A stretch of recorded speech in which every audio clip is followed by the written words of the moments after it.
John Lennon was a part of a group that simply changed what it means to be alive in the 20th century. John Lennon and Mark Chapman felt that they were destined to be famous.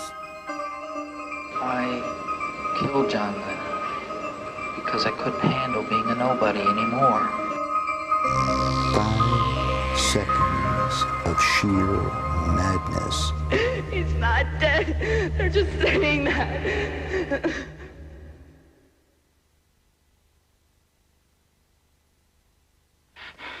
Are you ready? Then brace yourself. Here they are. On February the 7th, 1964, the 4 boys from Liverpool arrived in the United States and took the country by storm. I remember the second I heard these sounds, suddenly everything was brighter. It's literally like the world got brighter, the sun got more intense. There was a reason to get up every day because there were Beatles songs to listen to, there were Beatles films to look at, there were Beatles cards to contemplate. It determined absolutely everything about who and what I became. I'm just one person out of several million people that it affected.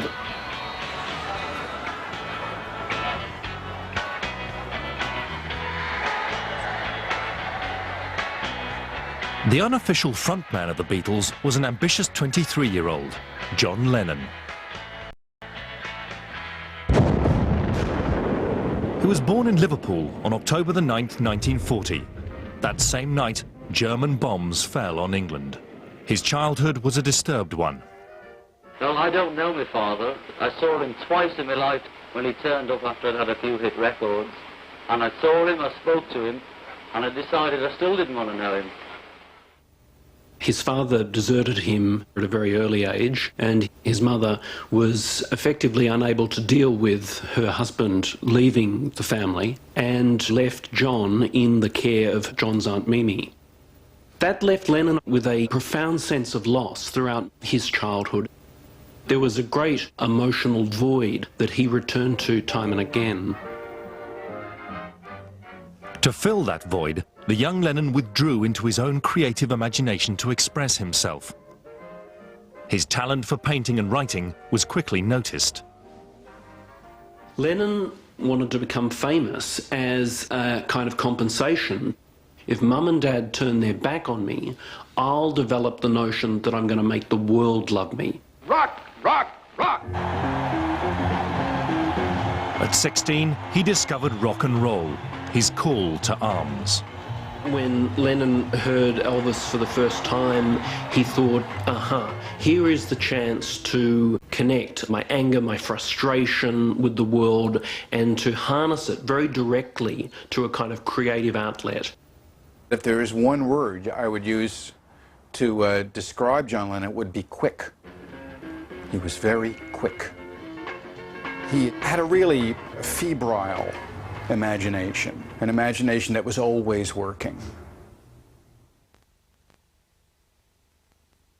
In 1957, Lennon met another young musician, Paul McCartney. Together with drummer Richard Starkey and guitarist George Harrison, they formed the Beatles. They were soon the most successful band in Liverpool. Local record store owner Brian Epstein was so impressed with them, he offered to be their manager and secured them a record deal. John Lennon? It's important to remember the Beatles were working class kids. Rock and roll was the way out. It's a way of not being a laborer in Liverpool. It's a way of not doing a working class job for the rest of your life. By late 1962, they had their first top 20 hit, Love Me Do. Leaving Liverpool for London, the boys were on the road to stardom. 6 months later, their popularity had become a phenomenon. The press gave it a name, Beatlemania. Variety clubs of Britain had little trouble picking this year's showbiz personality. With his quick wit, Lennon immediately stood out as the band's leader. I'd just like to say the same as the others. Thanks for the Purple Hearts. But America, the home of rock and roll, was the big prize. When they appeared on The Ed Sullivan Show in February 1964, 73 million people tuned in to see what all the fuss was about. So many people were at home watching TV that America's crime rate that night was at its lowest level for 50 years. The following day, the Beatles were the most famous faces in the world. They actually dwarfed what Elvis Presley had done. You gotta think, in April 1964, the top 5 records in North America were by the Beatles. Number 1, number 2, number 3, number 4, and number 5 were all by the Beatles, and they had several others in the top 100. This had never happened before.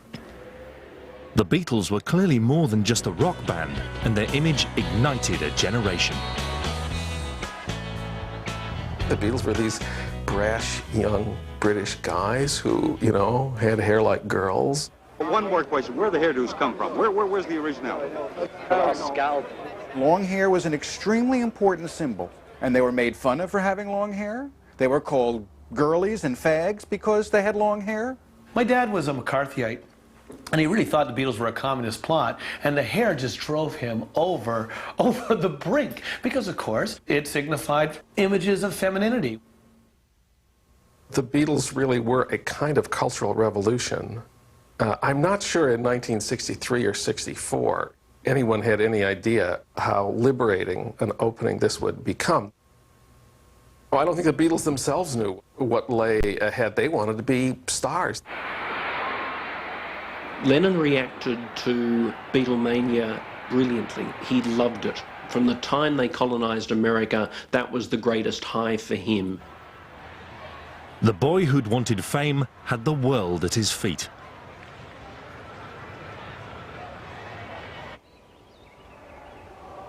In the small town of Decatur, Georgia, a young boy also yearned to be special. His name was Mark Chapman, and like so many others, was an avid Beatles fan. We all, picked our favorite Beatle. Mark identified heart and soul with John Lennon from the age of 8 years old. He even made his own model of the group. Cutting the guns off 4 toy soldiers, he replaced them with tiny cardboard instruments. Like his idols, Mark Chapman's home life was also turbulent. The Beatles were Mark's first real positive link with the world outside his family. He was at an early age put in the position of carrying the emotional balance between his warring parents. He vividly recalls to this day incidents when his mother would come screaming into his room in the middle of the night, asking him to protect her against his own father. Chapman's mother turned to her son for the love she lacked in her violent marriage, telling her son that the only reason she married was so that she could have him. Mark's mother developed in him an incredible narcissism, told him that he could be anything he wanted to be, that he was destined to be famous. To him, the biggest thing that one could possibly be was the Beatles. Even when he was 8 years old, he envied that fame and adulation which he craved. This became the ruling influence in Mark's life. His desperate need for attention was not satisfied outside the family home. Every situation he got himself involved in with other children, he would try to bully them, and very often wound up getting the worst end of the deal. As a coping mechanism, Chapman created his own imaginary world, populated by what he called the little people. In this life, he was the all-powerful leader, adored by his loyal subjects. The little people, the little world came into my very imaginative mind.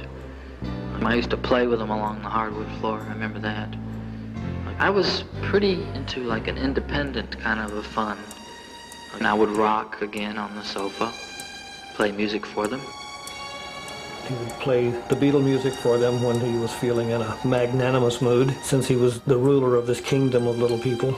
And when his parents were fighting or other things didn't go well, when kids taunted him for having soiled underwear, he would have imaginary scenarios where he would push buttons and blow up entire villages. But unlike his idol, Mark Chapman couldn't find an outlet for his rage in the real world.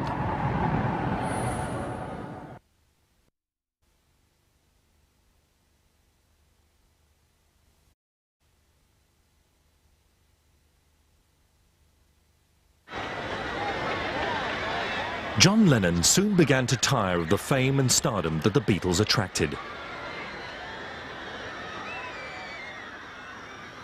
When the Beatles turned into a freak show, when they would show up at stadiums and you couldn't even hear the music because of the deafening screams, John was the first to find that no longer challenging. He started to react against the image of the four mop tops, the lovable lads from Liverpool.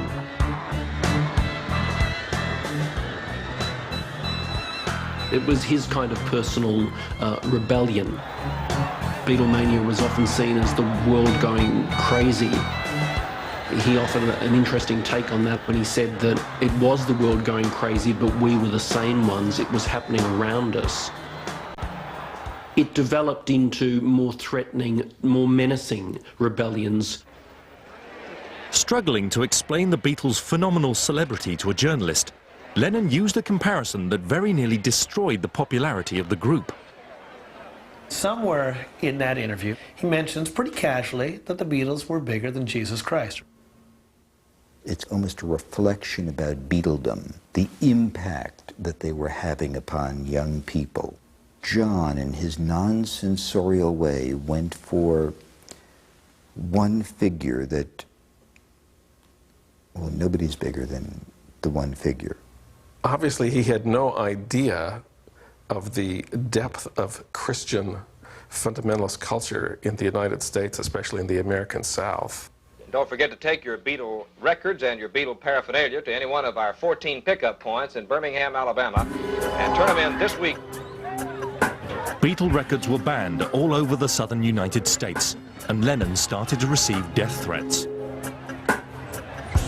John was forced to apologize, which wounded him deeply. He's pretty unhappy that he has to go through this.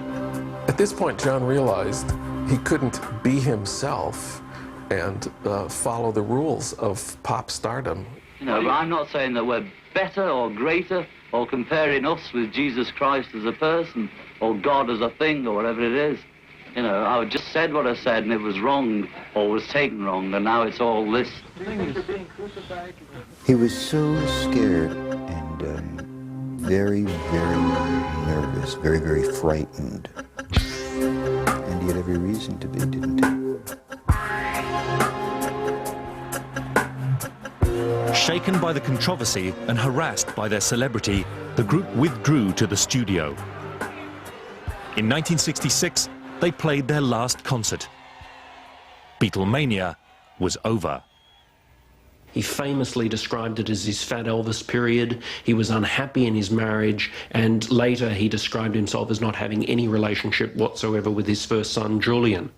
He reached the conclusion that Beatlemania had really prevented him from becoming John Lennon.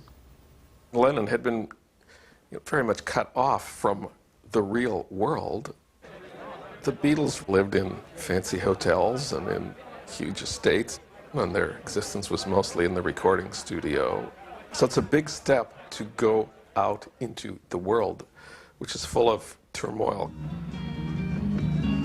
By the late 60s, young people all over the world were rejecting the values of mainstream society. Many believed they were on the eve of a revolution.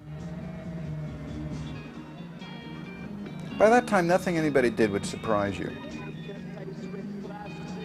There was definitely awareness that there were a lot of long-haired freaks around. There was already furor over drugs. There was a great deal of furor over politics. The establishment in this country was very aware that something was going on that wasn't going to be so easy to control. It was just phenomenal how quick things changed. Exploring his identity, Lennon experimented with psychedelic drugs and meditation, transforming both his image and his music. Freed from the constraints of his pop stardom, he turned once more to the world of art.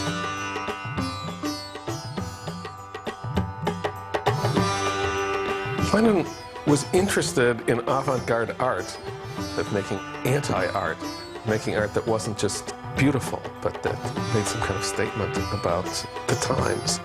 Then he discovered there was this person, Yoko Ono, who was making some of this art, who was exotic and brilliant and full of ideas and didn't care much about rock and roll, and that too was pretty exciting to him. And he's in love, and he wants the world to know it. You know, he's in love with the most talented, brilliant artist. John Lennon and Yoko Ono became inseparable. Like his idol, Mark Chapman was also looking for an identity.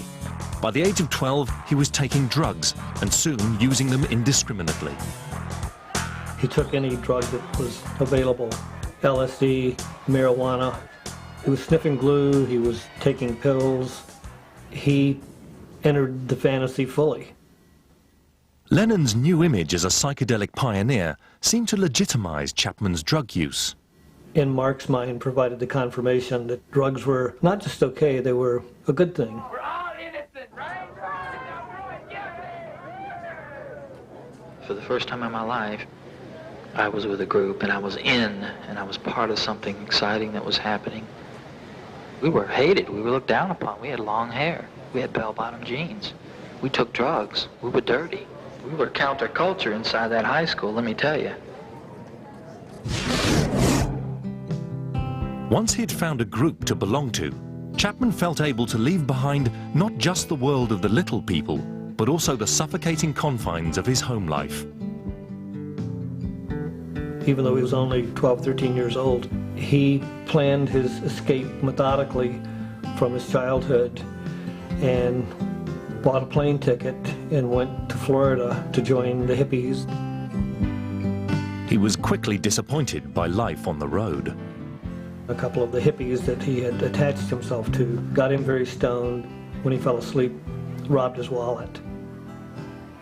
And realized that these people, even though they had long hair, were basically just out to get what they could. His whole fantasy came crashing down. After the experience of having been victimized by people in that culture that he admired, Mark turned to Christianity in a very big way. We were lost in the forest. There was a lot of confusion. The war was going strong. There was a lot of hippiedom to contend with. But I wasn't lost. I found Christ. And I wanted other people to find him. And it was a genuine desire on my part.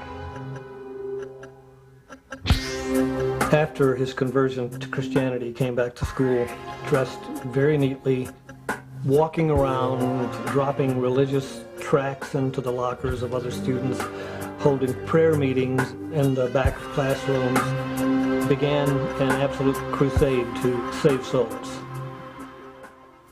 As a Christian, Lennon's antics began to disturb him. John Lennon saying that the Beatles were more popular than Jesus really struck at the heart of everything Mark believed. Mark Chapman knew he had to make a choice. He chose Jesus Christ.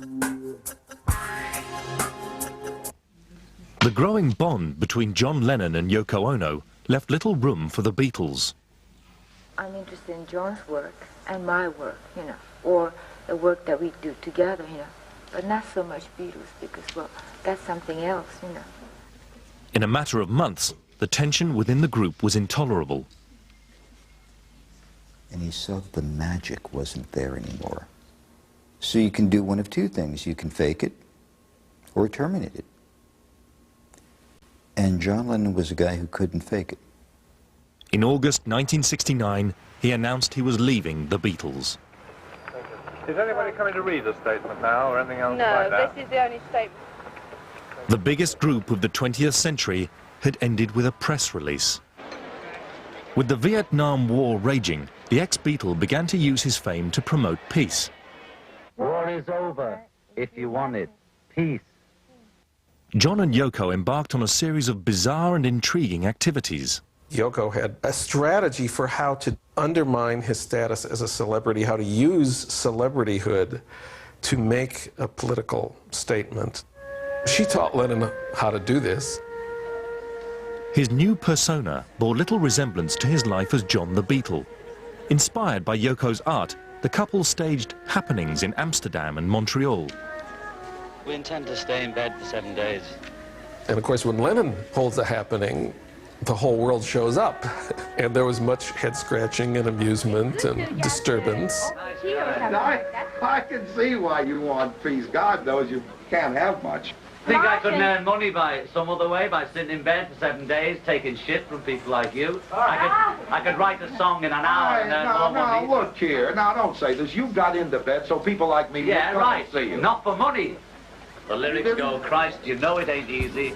You know how hard it can be. The way things are going, they're going to crucify me.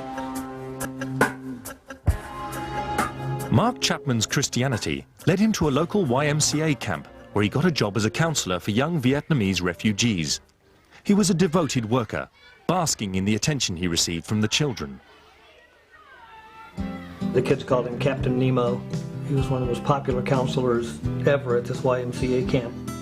He had kids around him, little people, and he was Captain Nemo. He was the ruler. He was the omnipotent one, and life was wonderful.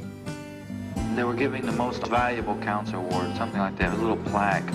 And I remember my name was called, and everybody clapped, and my kids were real excited, Nemo, Nemo, and I went up and shook the director's hand, and my good work with the kids was recognized, and I felt great. Encouraged by his success, Chapman enrolled at Covenant College, a fundamentalist school in Tennessee. He decided to become a Christian missionary. In 1971, John and Yoko moved to New York City to be at the center of cultural life and the heart of the anti-war movement. Do you want to make the United States your home? Yeah, I'd love to. Is there anything I'd love to. Lennon arrived just as the battle between the left and right was reaching fever pitch. The New Left in America in 1970 and 71 is one of the biggest left-wing movements of the 20th century. It's being driven crazy by Richard Nixon. Despite years of massive protests, US President Richard Nixon continued to send young Americans to Vietnam. But the looming election of 1972 promised the left something that would challenge Nixon's power. 18-year-olds had been given the right to vote for the first time. Young people were assumed to be an anti-war voting constituency. And an ex-Beatle was in the most powerful position to reach America's youth. Their idea is Lennon should organize a new kind of performance tour. The concert tour would be a series of political Woodstocks, huge rallies that mobilized young people against the war. And maybe help run Nixon out of office. This was a pretty good idea. Lennon liked this idea. It seemed like this was made for him. With his focus now more on left-wing activism than music, Lennon was excited by the chance to turn fans into followers. But his plans had not gone unnoticed by the US government. John Lennon had become an enemy of the state. There were an awful lot of phone repairmen coming around their loft. He had no idea of the extent of the surveillance that he was subject to. In the spring of 1972, the Immigration and Naturalization Service issued a deportation order. Lennon was told to leave the United States. These two people had so much influence over millions and millions of young people that maybe it would be better to just get rid of them. I mean, he had the idea that, Nixon is evil and brutal, but he never thought this would happen to him. He's a Beatle, you can't do this to a Beatle. I feel like I'm back in school again, I've been in trouble all my life, one way or the other, and I'm back to see the head, and this time they don't cane me, that's all. They don't beat me anymore.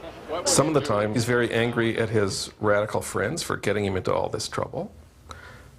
Some of the time, he's kind of very alienated and cut off from his fans. Yeah, well, I'll just have to keep singing, right?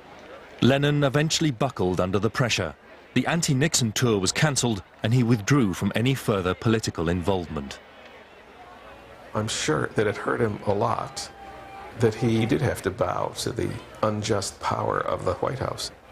But the battle with immigration would rage on for the next 3 years.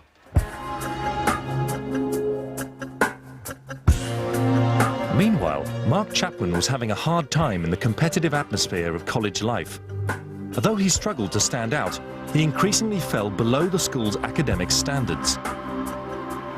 When he realized that he wasn't going to get the kind of adoration from teachers in college that maybe he had gotten in high school after his Christian conversion.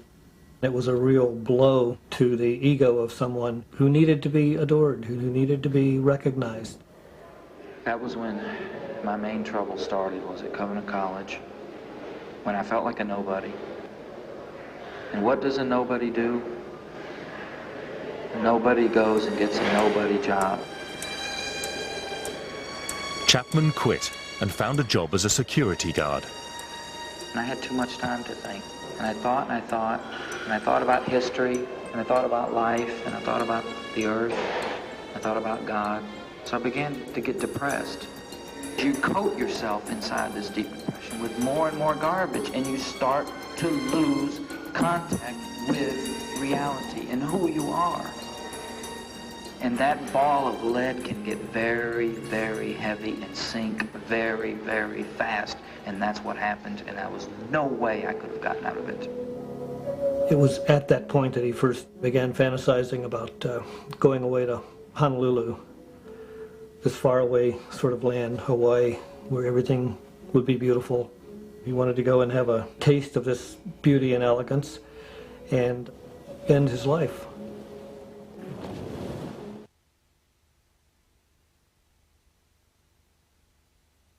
But the doctor says I can have it off tonight. He didn't really want to be a comic at all.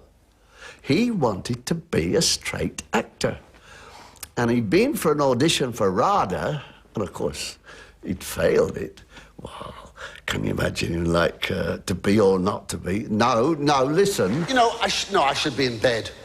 Oh, I should be in bed.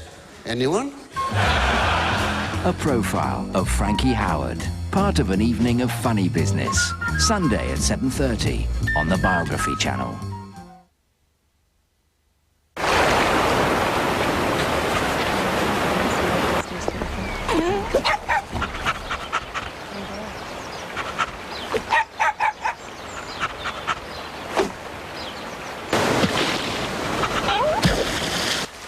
Mummy, Mr. Kipling's just around Scruffy. I know, dear. But he does make exceedingly good cakes.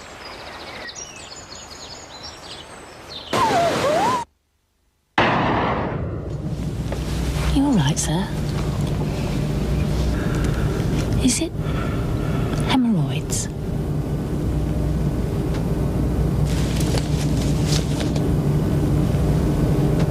Thank you.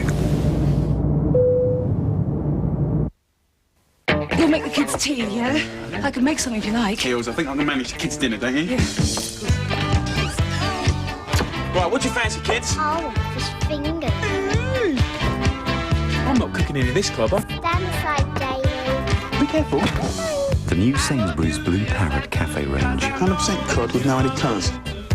Only natural flavours. I love you, yes I do. Helping kids eat more healthily with all their favourite foods. Everything okay? Well, he was a bit of a handful at first, but he settled in the end. Sainsbury's, making life taste better.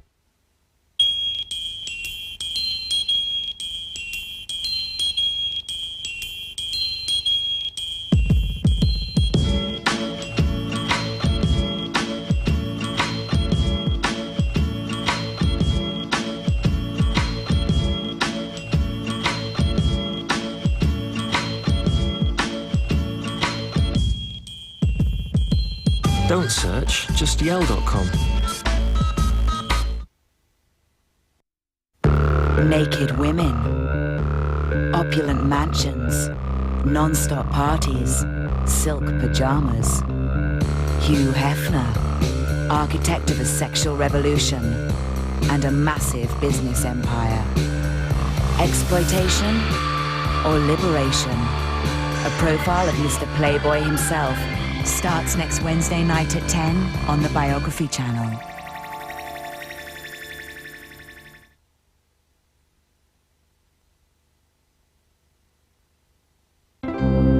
In 1975, John Lennon finally won his case against the US government and was granted permanent residency. John and Yoko moved into a large apartment in the Dakota, a grand early 20th century building opposite Central Park. On Lennon's 35th birthday, Yoko gave birth to a baby boy, Sean Ono Lennon. I could hear like a lullaby and this guitar playing, and he was kind of singing a very sweet, quiet song, and then he picked up the phone and he was sort of whispering and said, "Yes, what is it?" And he said, "I'm just putting the baby to sleep." You know, and I said, "Well, there's a band in a nightclub, but I don't think you really need to know about it. It sounds like you're in a really nice place." He called me to take pictures of Sean. John has this huge smile. It was the happiest time I've ever seen him. With the birth of his son, Lennon gave up public life and devoted himself to his family. He decides he wants to give up the entertainment industry. An amazing development for an ex-Beatle, something he's very aware of the fact that the world's not going to wear. So the easy answer to it is just don't tell the world, and they will eventually work it out. Lennon quietly let his record contract expire. For the first time in 20 years, he had no desire to make music and no desire to say anything. He used to wake up every morning and go to a little coffee shop around the corner from the Dakota building, read the morning paper, have his coffee or tea. New Yorkers tend to be busy and have their own lives, and you'll see somebody famous and you go, "Hey, look, there's so-and-so," but you don't really stop and make a big point out of it because you're busy too, you know. There were no gold records hanging on the walls of the Dakota building. There were no trappings of Beatle John that surrounded him, making millions of dollars and selling millions of records and being Beatle John. At the end of the day, I never thought that that meant all that much to him. For 5 years, he disappeared from public life. But by 1980, he was ready for a comeback. Clearly, this period of withdrawal worked. It worked to restore his creative energies. It worked to give him a sense of himself as an artist. It worked to bring back his love of making music. Lennon started to venture out from the Dakota to work in the studio. At first, he kept it quiet that he was thinking of releasing an album. Yoko called me up one day in the summer of 1980 and said they didn't want any distractions and they didn't want anybody coming in and asking what was going on. But word started to spread that Lennon was recording again. Fans started to gather outside the Dakota, waiting for a glimpse of the famous recluse. In Hawaii, Mark Chapman had spent all his money and was planning his suicide. He hired a car and connected the exhaust in an attempt to asphyxiate himself. As he was about to lose consciousness, he was interrupted. He saw this sort of hazy figure that appeared in some ways like an angel coming toward him, and started rapping on the window of the car. And he took that as a sign from God that he shouldn't die, that he was supposed to live. He was placed on a psychiatric ward among very compassionate and caring doctors and nurses and psychiatric aides who gave him what he wanted. He got a lot of attention. It's not surprising that he had, an amazingly rapid recovery. His recovery was so complete, he was given a job at the hospital. He actually became a psychiatric worker, counseling other patients. Feeling a sense of renewal, Chapman began to make plans again and decided to travel around the world. His travel agent was a Japanese-American named Gloria Abe. Within a few months, they were married, but the happiness was short-lived. Soon after they were married, Mark found that the responsibilities of being a husband were a little more than he was able to digest. Chapman quickly slid back into depression, self-loathing and rage. The fear of having no identity, of being, in fact, a nobody or one of the nameless masses, became more than he could bear once again. I had so much pressure. I mean, I was getting in all these struggles with people, and these arguments. It was really bad. Eventually, I just collapsed and had to quit. I couldn't and didn't want to work anymore. He began drinking and wandering the streets of Honolulu, getting up in the morning and taking the bus to the Honolulu library and wander the library looking for books, struggling, reaching again for that question, who am I? Who am I this time? My identity was almost nil. I was in the library trying to find it and to try to find the definition of who I was and what I was. And then Chapman came across a face from the past. He stumbles on a book that has a picture of John Lennon on the cover and is immediately transfixed. The book showed John Lennon living in a very luxurious apartment, described, the life of a multimillionaire. I remember just being so totally angry and just wiped out by the fact that he had all these things and sort of was living off the fat of the land, and I really was in such turmoil. That disparity between what John Lennon was and what Mark Chapman wasn't and could never be was unbearable. Chapman became increasingly fixated by the image of John Lennon and began to lose his ability to distinguish fantasy from reality. Even though Mark tried to get this anger, this rage, this homicidal feeling toward John Lennon out of his mind, he became obsessed with the notion that John Lennon was the cause of all of his failings and began playing Beatle music into the wee hours of the night, stripping naked and burning candles, praying to Satan to give him the power to do what he ultimately did. It was kind of like an answer to all my problems. And the idea of killing him would be a rebirth for me. As Chapman made his plans, he rediscovered an inner world.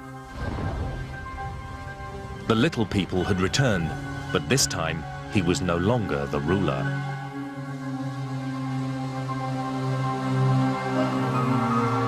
The little people were curiously more successful than him.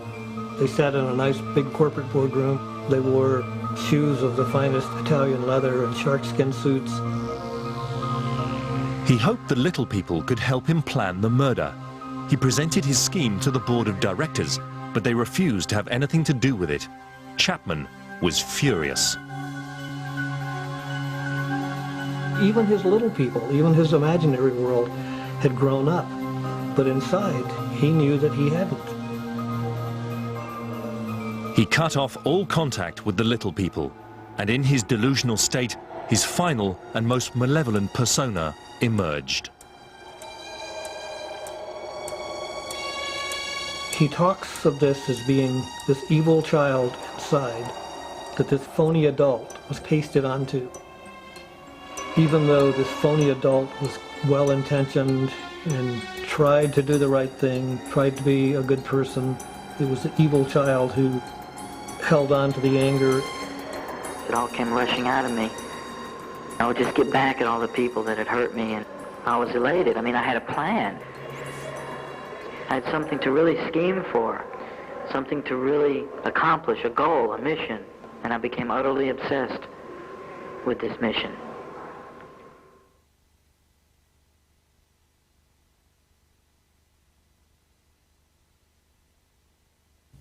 On the Biography Channel, Her Majesty the Queen Mother, enchanting. She was the first royal to share warmth and affection with her subjects. Inspiring. She walked fearlessly across the battlefields of the Second World War. Pioneering. She traveled the world to see empires rise and fall. Discover the humanity and the defiance behind the smile of Britain's best-loved royal, the Queen Mother. Tuesday at 2 on the Biography Channel. Mr. Bond. James Bond. You know, when you're in a room with Sean, women go very wobbly. He's the most physically beautiful man to ever stand in front of a movie camera. And he's still just on a roll. I mean, the man has not stopped. And we all in Scotland saw ourselves as little scrawny Glaswegians, you know. Suddenly there's this big guy. He can look at you in a way and the camera just stops. You've been voted the sexiest man alive. Well, I mean, what are you supposed to reply to that? A profile of Sean Connery next Saturday night at 10 on the Biography Channel. For fresh and healthy looking skin, you need more than just water. Discover new Garnier Synergy Fresh, a totally fresh way to moisturize. The secret? A blend of pure fruit waters in an incredibly light, instantly absorbed cream. She's discovered fresh and healthy looking skin with pure fruit waters. And so have they.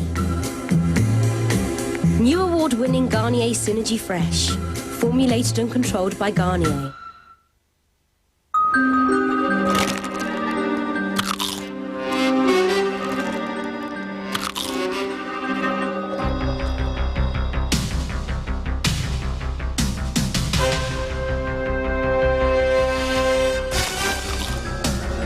Squares? New Walker's Squares.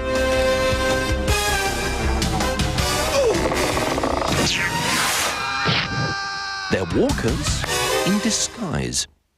No more nails means no more nails. No more nails on architraves or dado rails. No more nails on skirting boards. No more nails sticks virtually anything to anything. Fingertip-controlled sealants from Unibond. Is this the end for sealant guns? Unibond thinks so. Solvite extra strong wallpaper adhesive mixes in 20 seconds. Don't take risks. Stick with Solvite. Oh, nobody knows the trouble I've seen. Nobody knows but Jesus. Unique footage.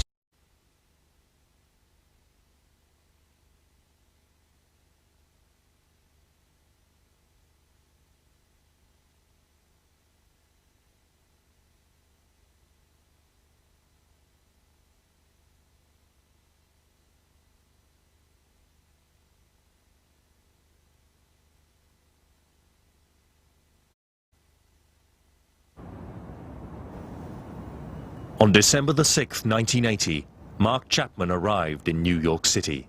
In his suitcase was a Charter Arms .38 caliber handgun.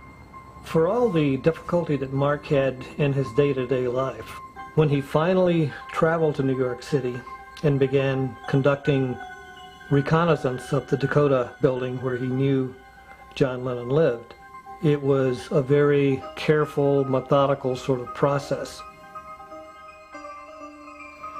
He took a taxi to the West Side YMCA and after dropping his bags off, walked up Central Park West to the Dakota building.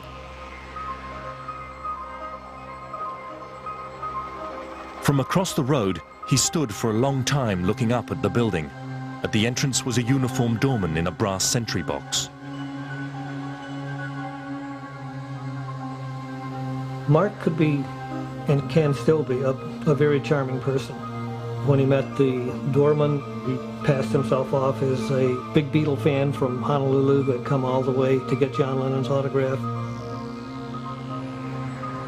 He started up a conversation with a few fans who were hanging around the front. From them, he learned that John Lennon was in the city. In the evening, he returned to his room. Depressed by its squalor, he packed and took a taxi to the Sheraton Hotel.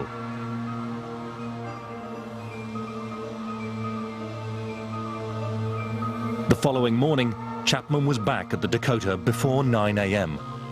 By 1 p.m., he was hungry and began wandering around the area in search of a meal.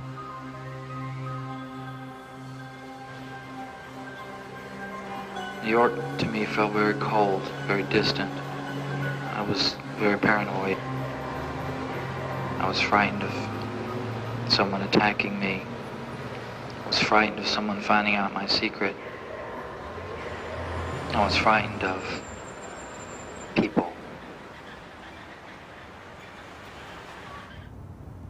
That evening, Chapman hired a prostitute. At 3 a.m., he telephoned his wife. Monday morning, December the 8th, 1980. When I got up that morning and dressed and put my scarf around my neck and my black fur hat, I somehow knew that this was it, that this was the day.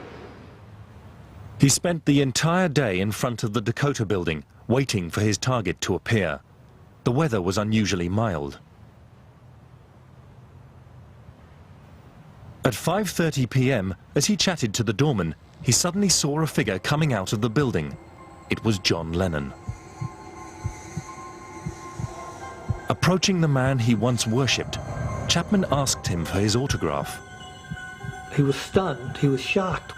John Lennon was very cordial, took the time to sign the autograph, date it, and to hand it back saying, "Is that all you want?" And Mark thinks that somehow John Lennon knew that that's not all he wanted. As night fell and it got colder, the Lennon fans in front of the Dakota began to make their way home. He struggled at that point with this good side of himself. He realized that if there were any other human being around, it would increase his chances of not doing what this evil impulse had been goading him to do. The child and the man. And they're out there in front of the Dakota and they're cold. And the adult wants to go home. Just go home and show the autograph to Gloria. She'll never believe it's his, but do it anyway. Ask that doorman to get you a cab. Then the child, no, no, no. No, I want to kill him. I want to kill him. He's mine. I want him. Then the adult, God help me, save me, God, from this. No, no, no. The devil, help me, give me the power and the strength to do this. I want this. I want to be important. I want to be somebody. He knew that the die was cast. From that point, he just began sort of pacing back and forth beneath the archway of the Dakota with his hand in the pocket of the big coat and the gun inside, waiting for John Lennon to come back. In the studio, John and Yoko were doing the final mix on a new song. We were sitting on the floor discussing that the record was selling so well and how happy he was that Yoko's material was being accepted.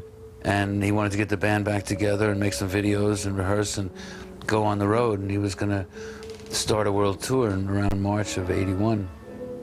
He was in such a strong position. He really knew what he wanted. He knew where he was at. He knew how to deal with it. And he had a really strong, grounded position that he was coming from. At 10:30 p.m., they climbed into the limousine and headed for home. It's kind of cold and there's a little wind. And all of a sudden, from way across on Central Park West, I see a limo pull up to a stoplight. And I know that it's him. And I stood up and put my hands in my pocket. It was very quiet. John Lennon's car pulled up. Yoko got out. And I remember John then getting out. And as he passed me, and I think he recognized me, I walked out about 3/4 across the paved driveway, turned, and pulled out the gun, went down in a crouched position, aimed at his back, and pulled the trigger 5 times.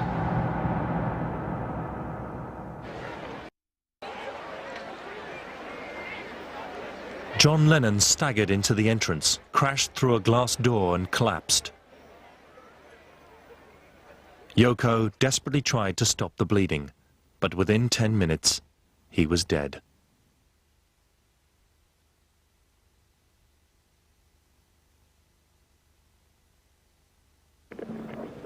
Within hours, hundreds of millions of people worldwide knew the name Mark Chapman.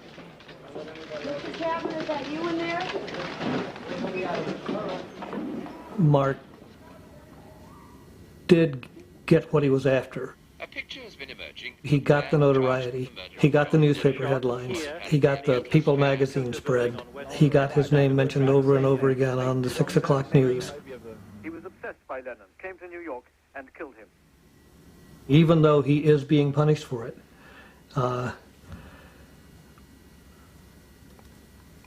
he got what he was after.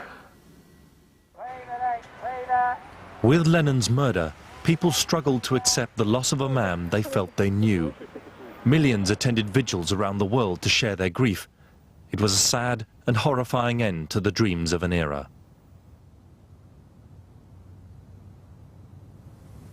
Why do people like him get shot in the back by strangers? It'll remain a mystery and a terrible, terrible waste. It's the figures who really signify something socially, who are the focus of that kind of irrational rage. John Lennon symbolized the 60s. He is an image of promise, human freedom, but also struggle and rebellion. Lennon was a focal point, a flashpoint.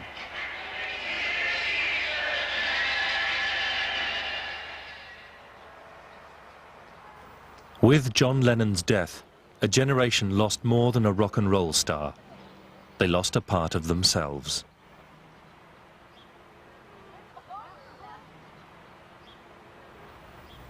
We miss John Lennon.